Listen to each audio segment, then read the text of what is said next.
ভারতের বলিউডের এক জনপ্রিয় অভিনেতা রণবীর সিং ভাবানি, যাকে সিনেমা জগৎ রণবীর সিং নামেই চেনে।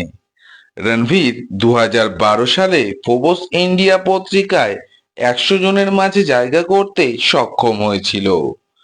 রণবীর এত ভালো অভিনেতা যার বলিউডে জুড়ি মেলা ভার। সে দর্শকদের এত ভালো ভালো সিনেমা উপহার দেয় যে তার ফ্যান ফলোয়িং কিছুদিনেই চরমে পৌঁছয়। বন্ধুরা, আজ আমার ভিডিওতে দেখাবো বলিউডের জনপ্রিয় অভিনেতা রণবীর সিং এর বিষয় নিয়ে। তবে ভিডিওটা শুরু করা যাক। রণবীর সিং 1985 সালের 6 জুলাই ভারতের মুম্বাইয়ে জন্মগ্রহণ করে। রণবীর সিং পাঞ্জাবি খ্রিস্টান পরিবারে শৈশব কাটিয়ে বড় হয়ে ওঠে। রণবীরের ছোটবেলা থেকেই অভিনয়ের প্রতি আগ্রহ দেখা যায়, কিন্তু পরবর্তী সময়ে সে ফিল করে সিনেমা দুনিয়াটা অতটা সহজ হবে না। তাই সে ডিগ্রি অর্জনের জন্য ইউনাইটেড স্টেটে পড়তে চলে যায়। রণবীর পড়াশোনা করে সিনেমা জগতে প্রবেশ করে, পরবর্তীতে সফলও হয়। রণবীর সিং 2018 সালে বলিউডের সফলতম অভিনেত্রী দীপিকা পাডুকোনকে বিয়ে করে। পরবর্তী সময়ে রণবীর ও দীপিকার একটি কন্যা সন্তান হয়।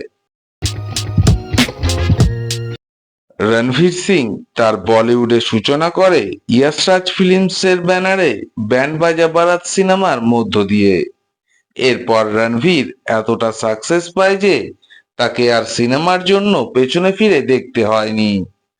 রণবীর পরবর্তীতে লেডি ভার্সেস রিকি ভেল, বোম্বে টকিজ, লুটেরা, গলিयों की রাসলীলা রামলীলা, গুন্ডে, কিল দিল, পদ্মাবত, সিম্বা, গলি বয়, সূর্যবংশী, দিল ধড়কনে দো, বাজিরাও মাস্তানি, বেফিক্রে, 83, সিংহাম এগেইন এছাড়াও একাধিক সিনেমায় অভিনয় করেছে।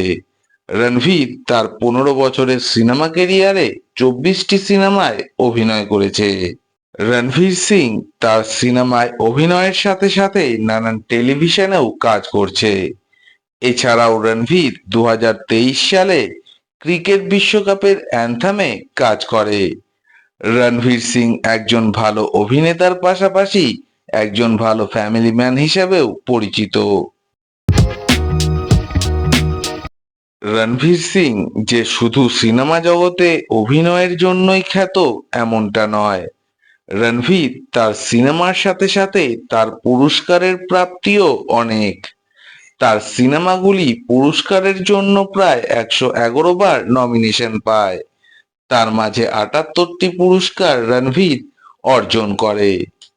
তার মধ্যে 5টি ফিল্মফেয়ার পুরস্কার, 6টি স্ক্রিন অ্যাওয়ার্ড, 6টি জি সিনে পুরস্কার, 4টি আইআইএফএ পুরস্কার, 2টি স্টারডাস্ট পুরস্কার সহ আরো অনেক পুরস্কারে সম্মানিত হয়েছে। বন্ধুরা, রণবীর সিং এর কোন সিনেমাটা তোমাদের পছন্দের আমাকে কমেন্ট করে জানাও। ভিডিওটা ভালো লাগলে লাইক দিয়ে আমার পাশে থাকো, বেশি বেশি করে শেয়ার করে দাও। যারা ভিডিওটা নতুন দেখছো তারা আমার চ্যানেলটাকে সাবস্ক্রাইব করে বেল আইকনটাকে অল করে দাও, যাতে আপকামিং ভিডিওগুলো প্রথমেই দেখতে পাও। আজ ভিডিও এই পর্যন্ত, আবার দেখা হবে পরের ভিডিওতে নতুন টপিক নিয়ে।